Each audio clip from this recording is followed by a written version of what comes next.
Hello, and welcome to Self-Care for the Caregiver, taking care of yourself to better take care of others. I'm so happy you could join me today and really excited to share this presentation with you. My name is Melissa Scheichl. I'm also known as the Allergy Mom. I self-declared myself that back in 2010 when I created my website and associated blog called theallergymom.com.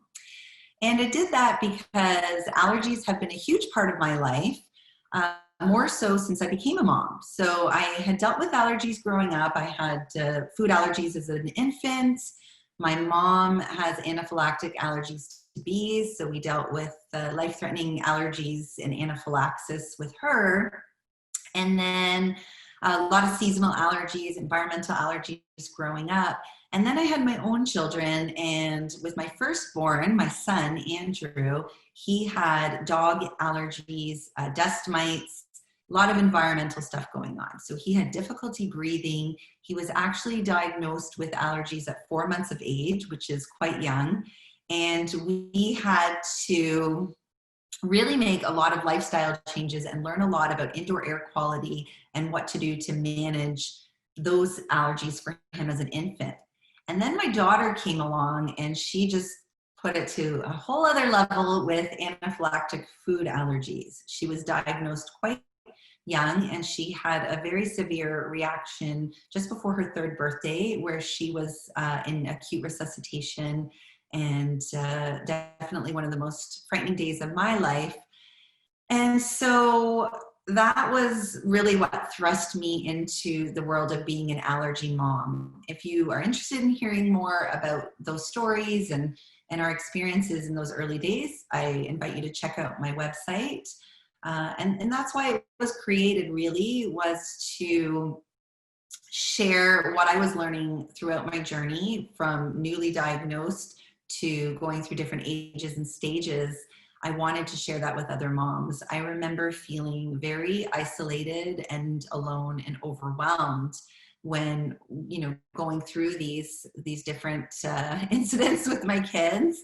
And there wasn't a lot out there at the time. So I thought, I'm going to share my journey through my blog, and I ended up creating social media accounts where, we just share a lot about daily life recipes, how we're, modifying recipes with food allergies, just different life hacks and tips and tricks.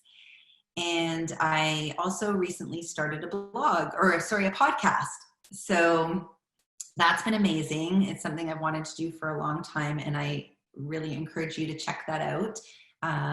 It's, again, about ages and stages, and we talk about the physical aspect of these illnesses, of these chronic health conditions, such as allergies, asthma, eczema, and related issues, as well as the emotional component. So for me, I recognized that there was a huge mental health component in all of this. The grief at a new diagnosis of loss of normalcy that we felt, the anxiety that you experience on a daily basis, and the trauma if you've had a severe reaction, just all of it is huge. And so having a background in education, I was a school teacher. I have my master's degree in education. I was using that to educate others. I would go into schools and daycares and different businesses to teach them how to make their spaces safe for children with allergies. And I also started counseling individuals and their families and their caregivers. And so I decided to make it official. I went back to school. I have a bachelor's degree in psychology. And then I went back to school for psychotherapy, and I obtained my master's degree in social work. So I'm now a clinical social worker and psychotherapist, and I offer private counseling as well as groups and families. So that's me.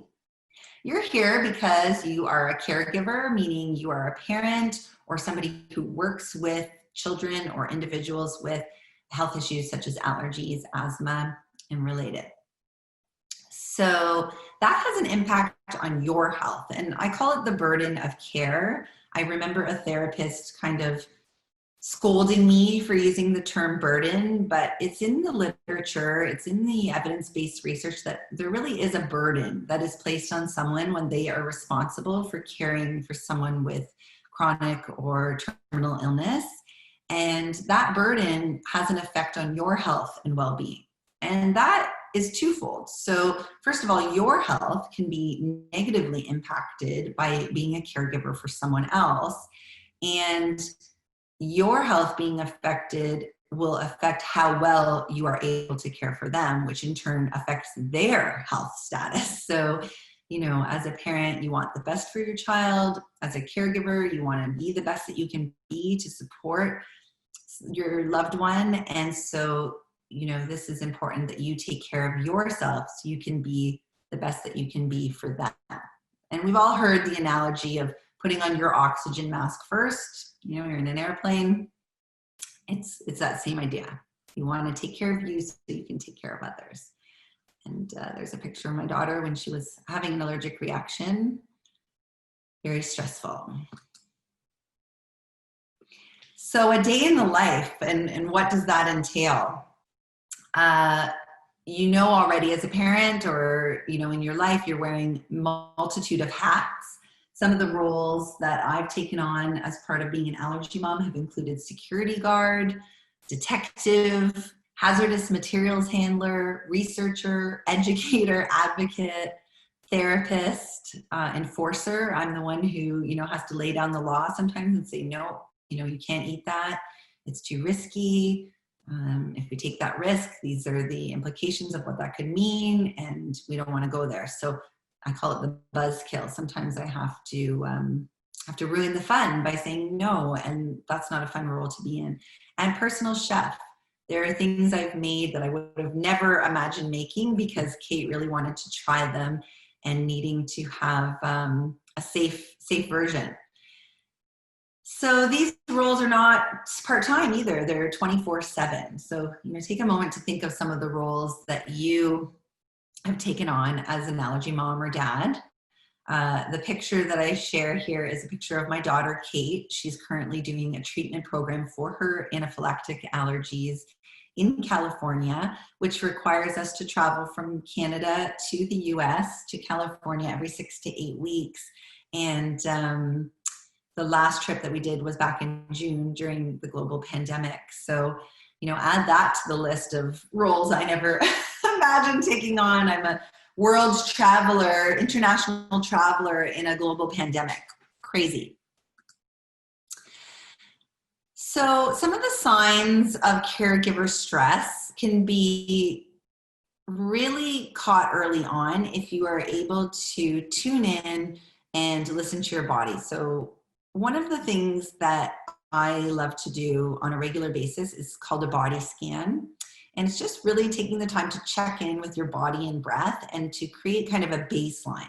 So if you do this regularly, you start to know what is normal for you, and then you're more easily able to tell when you're off or you're getting run down or you're in need of some self-care. So I'm also a registered yoga teacher. And this is something that we would do regularly in yoga class. And I really like to do it with my clients. It's very helpful because it does give you that baseline. And there's an indigenous saying that I just love that says, if you listen to the whispers, you don't have to hear the screams. And it's really true that you want to catch these things early before, you know, you're really in burnout mode or in a lot of pain or in a really bad place. Caregiver stress and caregiver fatigue are real. And as a caregiver, you might be so focused on caring for others that you are, you know, not really tuning in and taking that time for you. So I'm going to invite you right now to just close your eyes for a moment, take a comfortable seat. If you're not comfortable closing your eyes, you can just soften your gaze. Just take a moment here and take a deep breath in through your nose and sigh it out through your mouth. And then just for a quick moment, notice how your body feels. Notice your energy level. Are you high energy or low energy? Are you awake and excited and motivated? Are you tired, lethargic? What end of the spectrum there are you closest to? Take a moment to feel your feet, your legs, your stomach. Take a moment to notice your breathing, the rise and fall of your belly and your chest with your inhale and your exhale breath. And notice your breath. Is it smooth or jagged? Is it fast or slow? Is it shallow, coming in around the collarbone area, or is it filling deep into your belly? And often just by noticing our breath, it starts to deepen a little. Maybe you noticed that you were holding your breath. Notice your shoulders and your neck, if there's any tension, if your shoulders are up by your ears, maybe just gently roll them back down. Notice your arms and your hands and your fingers, if your fists are clenched, your fingers are loose and relaxed. Notice your throat, your jaw, is it tense and clenched? You can just release your jaw. I like to take a deep breath in and stick out my tongue. Just kind of release your jaw, any tension there. Notice your eyes, if they're darting around, moving around, or if they're still and resting in the sockets. If there's any furrowing between the brows, any clenching. Just soften your face here. And take one more deep breath in. Sigh it out. And then gently open your eyes. Just that simple few minutes, taking that time to kind of check in with your body and notice if there's any aches and pains. Notice if you're breathing. Notice your energy level, how you're feeling from one side of your body to the other. It's just such a great practice to kind of check in. And some of the things you want to be looking for is whether you're feeling overwhelmed or worried on a frequent or constant basis. If you're often feeling very tired and how much sleep you're getting, too little or too much, can be indicative of a concern.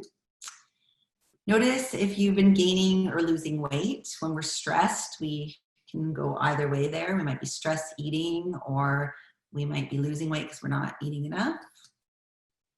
Notice your patience levels, and if you're easily irritated or snapping or angry. And your social. Notice if you're interested in doing things that you normally like to do, or maybe you're turning down invitations to hang out with friends or to do, different activities. That could be a sign that you're not in a great place. If you're feeling sad on a very frequent basis. And noticing physical aches and pains, like frequent headaches. If you're, sighing a lot, you're holding your head, you're rubbing your eyes, if you feel tension in your neck and shoulders, stomach aches, gastrointestinal stuff, any of those kind of physical symptoms can be from stress. And definitely notice if you've been abusing alcohol or drugs, including prescription medications. These can all be signs that stress is getting the better of you and that you want to take some time to assess and intervene.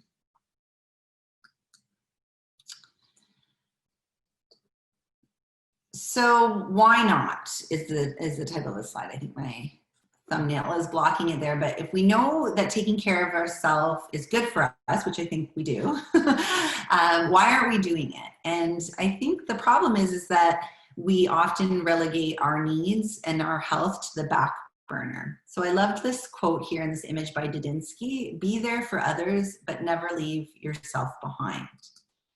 So why aren't people doing things that they need to take care of themselves? And when I ask people, why are you not taking time to go for a massage or go to the spa or, go to a yoga class or do things that are restorative for you? Often people will have a lot of excuses. I just don't have the time. My schedule is too busy. I don't have the money, whatever. Notice if you're making excuses for self-care and why. And often the reason why is that people feel guilty. They feel guilty to take that time for themselves, and they feel judged. They feel that others will think they're being self-indulgent, that they're not being a good parent. Maybe they're unsure of how or what to do, so they don't even know what they could do, so they just put it off. And then oftentimes people are so micromanaged and their schedules are so full that they don't feel that they have the time. And so maybe it's worth looking into, how can you delegate certain roles in your life, some of those hats that you wear, to get help, to get support from others, so that you can free up some time for your own self-care, some respite. So when we're thinking about stress, you might have an initial feeling of overwhelm and stress. Let's say, for example, when your child was first diagnosed, that could be very overwhelming and stressful. It's a crisis situation. And then you might also experience a very delayed reaction. So you might be coping really well, and then all of a sudden you crash and you're like, whoa, where is this coming from? Because whatever, you might associate with the stress as being the cause could have been weeks before, and you're having a delayed reaction. So what are sources of stress? Grief and loss. So when your child is diagnosed with a chronic health condition, you might be feeling really sad because you had this vision of their normal life that they were going to lead, and you're not really sure what this means for them. And there's some grief at that loss of normalcy. There can be trauma from having witnessed a reaction, from the fear of reactions. It's very scary. You have daily fear of risks and physical harm to your child, and those are very real. So you're living with this anxiety of what could happen, and you're in a constant state of threat. You also likely have concerns for your child's mental health and well-being. And, there's bullying, there's having them feel ostracized or not invited to a birthday party, not being invited to sleepovers, those types of things. You're wanting a normal life for your child that is physically safe and mentally supportive as well. Another huge source of stress can be family members who don't get it. We didn't have allergies like this. Grandparents are saying, we never had any of this, or you just got to eat it. It doesn't matter. There's people who aren't getting it, and that's very stressful. Marital stress is huge. When you have, parents who are struggling, they're both caring for their child and frustrated and overwhelmed and exhausted, and it can put a strain on their relationship. The stress of educating and advocating for reasonable risk reduction. Sorry. My slide I just went too far back. Yeah, it's very stressful, having to go into the school and advocating for your child, having to explain to everybody who's in contact with your child, what this condition is and why they should take it seriously. And if people don't have experience, they might not really understand how significant of a risk it can be. Sorry about that. Yeah, so the stress of educating and advocating to keep your child safe with reasonable risk reduction, and for people to have empathy for your child, trying to get them to get it. So those are the sources of stress. And I'm really rushing through this here because we only have a few more minutes, but what I want you to think of is there's no one-size-fits-all answer for any one person. If there was, somebody would write a book, it would be a bestseller, and everybody would do it, and we'd never have stress and never have problems. And it would be perfect. But what I think of with my clients is building a toolbox for your self-care. So you're going to find different tools that work for you, and they might work in some situations and not other situations, but basically anytime you come upon a time of crisis or stress or overwhelm, you can try some of these tools and see what works for you and have them as a resource. So I've divided these into two categories. The first one is restorative. So when you find yourself in a place of being overwhelmed and burnt out, we're constantly taxing our resources. We're making withdrawals, so to speak. And so we need to replenish those reserves or else we're going to burn out. We need to put back in what we take out. So you want to think of, all those demands of those different hats you're wearing as withdrawals. And so you're taking and you're taking and you're taking, and now I need to deposit some restorative actions in there to build me back up. And we need to repair ourselves regularly to keep optimal levels of health and wellness, both physical and mental. So here are some ideas. Number one, sleep. If you are not sleeping, this is the most important thing you need to focus on. So there are many different ways that you can improve your sleep.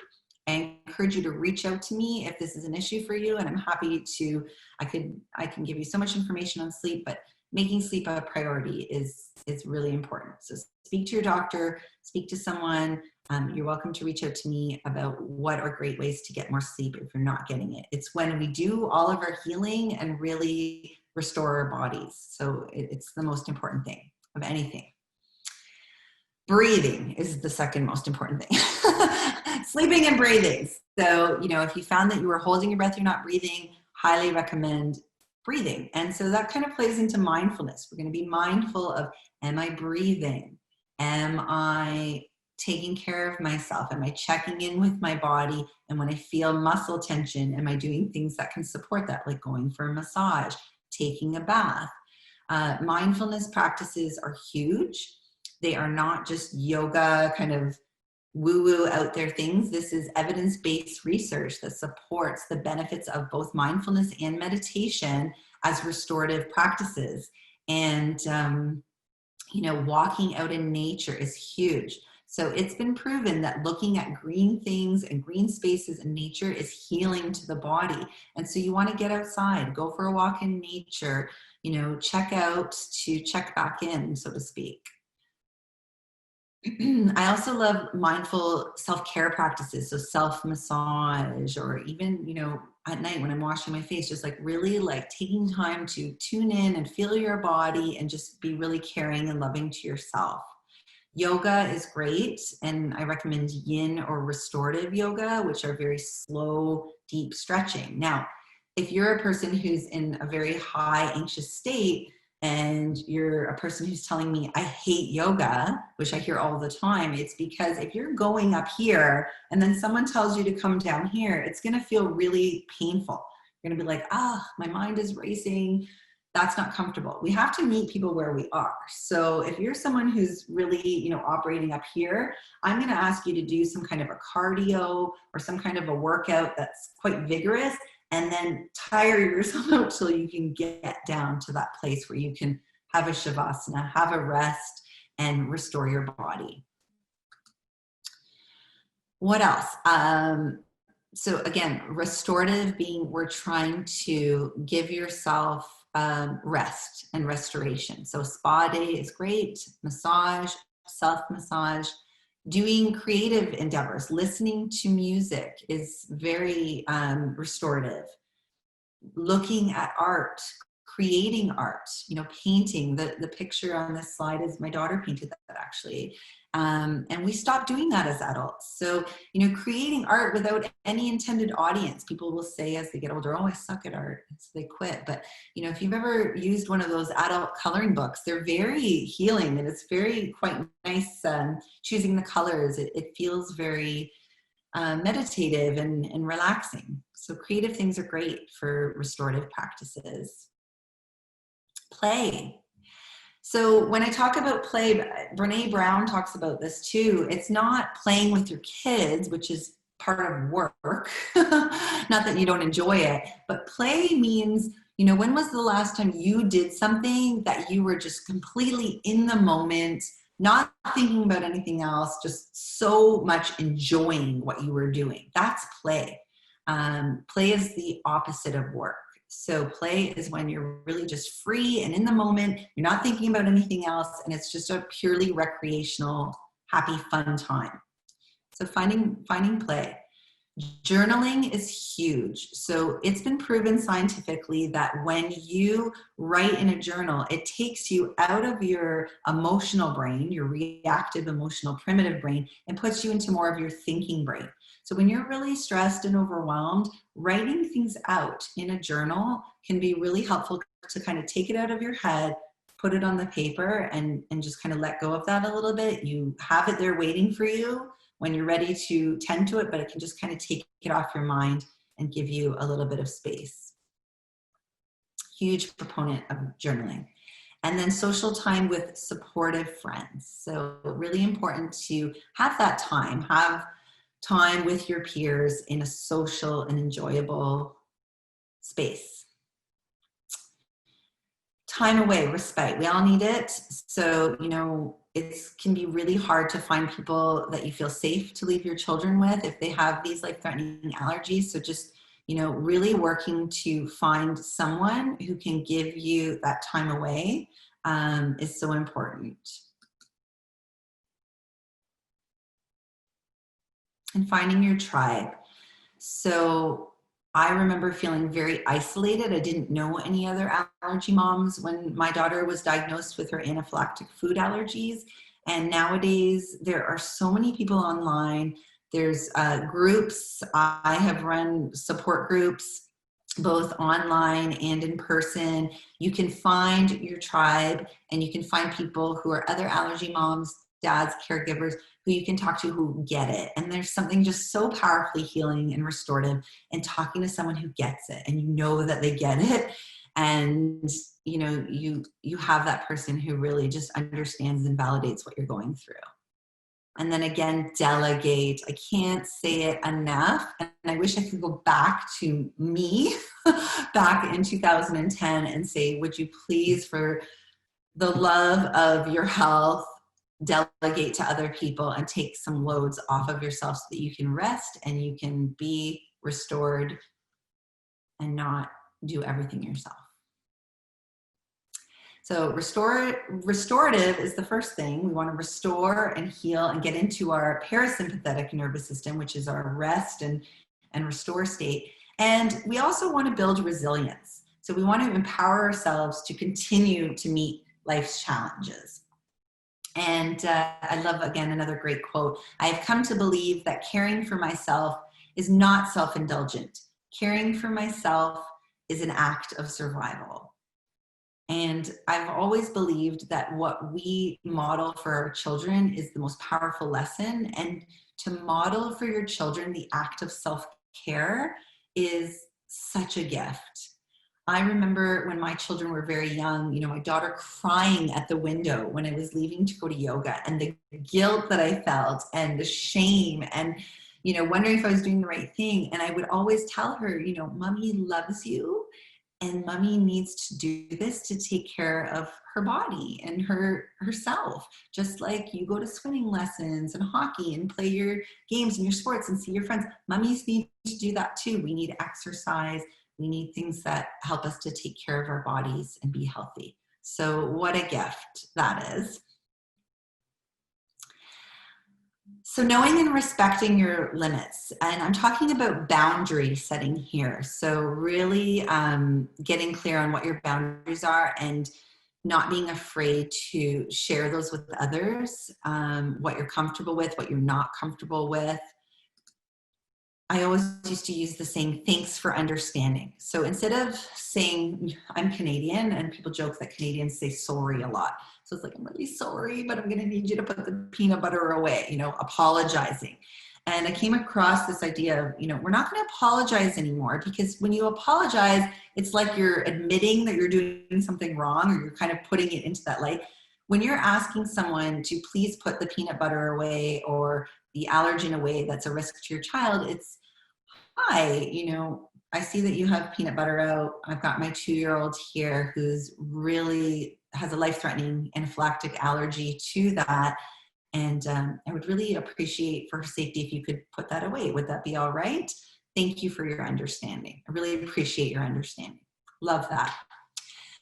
Spending time with family and friends who are supportive. So this is restorative as well as building resilience. When you hang out with those people who are supportive, being the key word there, you know, who aren't saying, oh, you're so crazy about the allergies, or someone who's, you know, shaming you or judging you. That's not who I'm talking about.